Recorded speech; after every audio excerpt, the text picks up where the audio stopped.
PIB contre les destructions parmi les richesses. Ah, ça c'est une vraie question, vous l'avez peut-être déjà entendu dire, dans les limites du PIB. Le PIB, quand il y a un accident de la route, il augmente.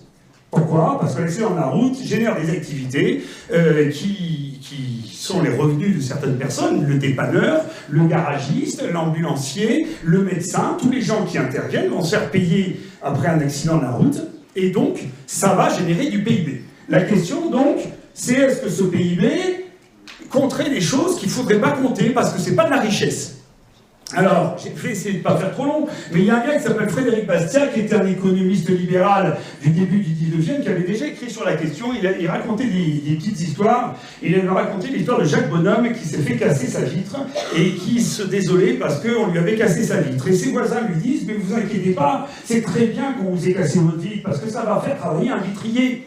Et du coup, ça va enrichir quelqu'un. Donc c'est très bien qu'on détruise des choses, puisque ça fait marcher le commerce, en quelque sorte. » L'idée de dire que le PIB augmente quand on détruit quelque chose, parce qu'on va le réparer, elle est fausse, pour la raison toute simple, c'est que quand on détruit quelque chose et qu'on décide de le réparer, eh bien des revenus qu'on avait décidé de consacrer à ce qu'on pourrait appeler de la vraie richesse, de la vraie création de richesse, va être détourné pour aller vers la réparation.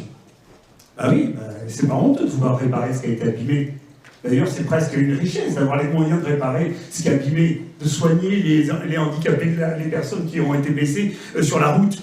D'accord? C'est une richesse. D'accord? Mais, voilà, on n'arrête pas de critiquer le PIB en disant mais à chaque fois qu'il y a une destruction, le PIB augmente. Non, il n'augmente pas. On a du détournement de PIB. Vous voyez, le PIB et les revenus qui auraient dû être consacrés à quelque chose sont consacrés à autre chose, à de la réparation. C'est un vrai débat de savoir si la réparation, c'est une richesse ou pas.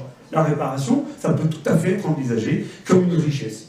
Donc voilà, la question, les destructions n'augmentent pas le PIB, elles modifient, elles détournent les revenus nécessaires. Du coup, le PIB mesure-t-il les activités nuisibles? Oui, mais si on n'avait pas dépensé pour ces activités, on aurait dépensé pour autre chose.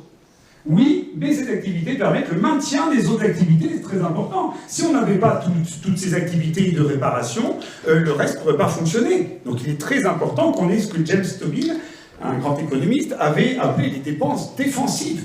Il faut dépenser pour pouvoir assurer le maintien et la perpétuation du système. Est-ce qu'une décharge c'est une richesse ou pas? Est-ce qu'un hôpital c'est une richesse ou pas? Il me semble qu'à chaque fois qu'on répare des choses abîmées, c'est plutôt plus une richesse pour la société que si on ne fait pas.